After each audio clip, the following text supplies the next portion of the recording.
साई की बात। बच्चे चिंता मत करो, तुम्हारा अच्छा वक्त अब शुरू होने वाला है मेरे बच्चे। अब वो समय आ चुका है कि तुम्हारा अच्छा वक्त आए, क्योंकि तुमने मेरी बहुत भक्ति की, मेरी बहुत पूजा की है। तुमने मुझे प्रसन्न कर दिया मेरे बच्चे। अब तुम्हारा वो समय आ चुका है कि जब मैं तुम्हारे ज़िंदगी में रंग भरूं, जब तुम्हारी बेरंग ज़िंदगी को ना रंगीन करूं। तुमने अपनी ज़िंदगी में बहुत दुख देखे, बहुत संघर्ष किए हैं, लेकिन अब वो वक्त ख़त्म हो चुका है। वो तुम्हारा जो कल था ना, वो बीत चुका है।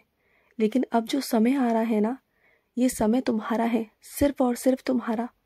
वो खुशी तुम्हारी है, उस पर सिर्फ और सिर्फ तुम्हारा हक है, क्योंकि वो खुशी तुमने खुद कमाई है मेरी सेवा कर कर। तुमने मेरी इतनी सेवा की ना, तुमने इतना मुझे प्यार दिया। तुमने हर पल हर वक्त सारे काम छोड़कर, चाहे कुछ भी हो जाए, तुमने हमेशा मेरा ध्यान रखा, मेरे लिए भोजन बनाया, मेरे लिए तुमने वक्त निकाला, मेरी आरती समय से की, मेरा हर एक काम तुमने समय से किया। चाहे कुछ भी हो जाए, अपने सारे कामों को परे रखकर तुमने हमेशा अपने बाबा को सर्वोपरि रखा, हमेशा। तो क्या अब मेरी बारी है? अब मेरी बारी है कि मैं तुम्हारे लिए कुछ करूं, और मैं तुम्हारी ज़िंदगी से सारे दुख, सारे कांटे, सारी परेशानियां निकाल दूंगा, और तुम्हारी ज़िंदगी में रंग भरूंगा, तुम्हारी ज़िंदगी में खुशियां भरूंगा मेरे बच्चे। तुम देख लेना। और कुछ मेरे बच्चे ये सोचते हैं ना कि उनका ज़िंदगी में ना कोई वजूद नहीं, कोई अस्तित्व नहीं। तो सुनो मेरी बात को, तुम्हारा अस्तित्व है। इस दुनिया में ऐसा कोई भी इंसान नहीं जिसका अस्तित्व ना हो, जिसकी कोई पहचान ना हो। तुमने अपना अस्तित्व खोआ खुद से खोया तुमने। लेकिन अब तुम अगर चाहो ना, तो अपने आत्मविश्वास को जगा करना अपना वजूद खुद बना सकते हो, अपना अस्तित्व बना सकते हो। मैं तुम्हारे साथ हूँ, मैं तुम्हारे साथ खड़ा हूँ। मेरा आशीर्वाद सदैव तुम्हारे साथ है। किसी की कोई मजाल नहीं कि कोई तुम्हारे रास्तों में आ जाए, बिल्कुल नहीं आएगा। और जो तुम्हें लग रहा है ना कि अभी बहुत धीमी धीमी गति से तुम्हारी ज़िंदगी आगे बढ़ रही है, लेकिन बीच में ना बहुत जल्दी रफ्तार आएगी, और ऐसी रफ्तार आएगी ना कि तुम्हें भगाऊंगा, बहुत तेज़ भगाऊंगा। हो सकता है कि छलांग भी लगवा दूँ। तुम्हें भी लग रहा है ना कि तुम दुनिया से बहुत पीछे चल रहे हो, बहुत धीरे धीरे चल रहे हो। तो देख लेना, जब मुझे लगेगा ना कि छलांग लगवानी है, तो ऐसी छलांग लगवाऊंगा कि तुम खुद देखते रह जाओगे कि ये बाबा, ये कैसे कर दिया आपने। लेकिन मैं करूँगा, ज़रूर ज़रूर करूँगा। तुम हमेशा यही सोचते हो ना कि तुमने हमेशा अच्छा किया, उसके बावजूद भी ना तुम्हें कोई अच्छाई नहीं दी गई, तुम्हें कभी कुछ मान सम्मान नहीं दिया गया। अच्छा करने के बावजूद भी तो तुम्हें किसी को दिखाना क्यों है? छोड़ो ना, जाने दो। तुमने अच्छाई की है तो उस अच्छाई को मैंने देखा है, तुम्हारे कर्मों को मैंने देखा है, क्योंकि कर्मदाता मैं हूं ना, लोग नहीं। तुम ना बस करो। जब तुम अकेले में भी कोई काम करते हो ना, तब भी उसे मैं देखता हूँ, मेरी नज़र होती है वहाँ पर। मैं तुम्हारे कर्मों का हिसाब रख रहा हूँ, तो तुम्हें अच्छाई मिलेगा ना। ये मत सोचो कि तुम्हारे अच्छाई के बदले अच्छाई नहीं मिलेगी। लोगों से उम्मीद मत करो। लोगों से ना तुम्हें आज और ना कल कभी कुछ अच्छा नहीं मिल सकता, क्योंकि कुछ लोग एहसान फरामोश होते हैं। कुछ लोग ऐसे हैं जो सिर्फ और सिर्फ दूसरे का इस्तेमाल करना जानते हैं। तो तुम उनसे उम्मीद मत करो, मैं हूं ना।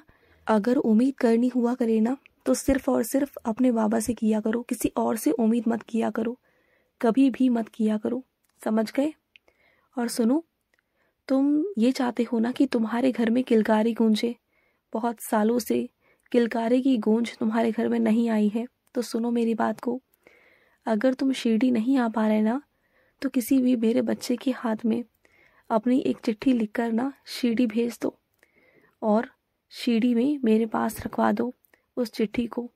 उसके बाद तुम देख लेना, कुछ ही महीनों के अंदर तुम्हारी गोद हरी भरी हो जाएगी। और सुनो, जब किसी के सामने कुछ घटना प्रस्तुत करते हो, कुछ बताते हो ना, तो उसे पूरा विस्तार से मत बताओ, क्योंकि जिसे तुम बताने जा रहे हो ना, वो सही नहीं है। उसे जानने की बहुत उत्सुकता है ना सामने वाले को, तो उसे उतना ही बताओ जितना कि ज़रूरी है। उस इंसान को हर एक बात खोल खोल के सबके सामने सब चीज़ें बताना, व्याख्या करना, ये कोई ज़रूरी नहीं है।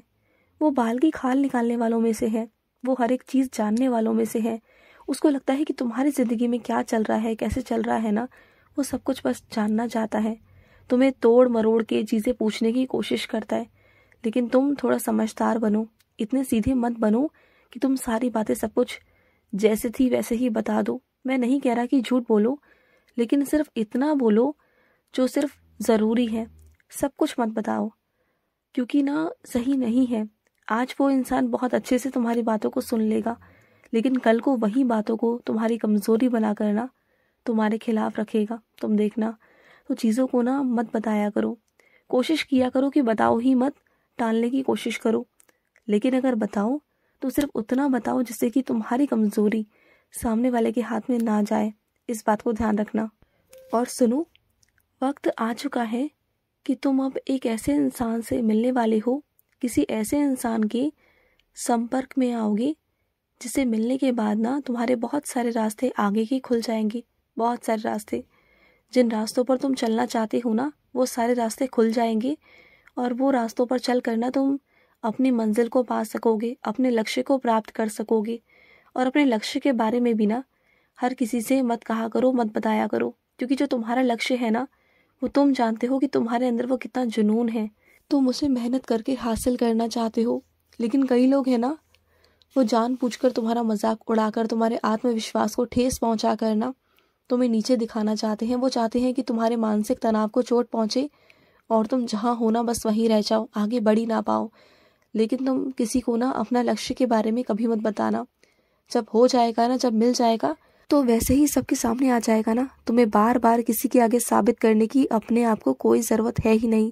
अभी से ना किसी को कुछ बताने करने की ना कोई ज़रूरत है नहीं। जिस मुकाम पर तुम पहुंचना चाहते हो ना, उस मुकाम पर तुम जिस दिन पहुंच जाओगे ना, तो वैसे ही सबको मालूम पड़ जाएगा। तुम्हें किसी को अपने मुख से कुछ बताने की ज़रूरत नहीं पड़ेगी, क्योंकि तुम्हारी कामयाबी ही शोर मचा देगी। तुम देख लेना। थोड़ा इंतज़ार किया करो चीज़ों का।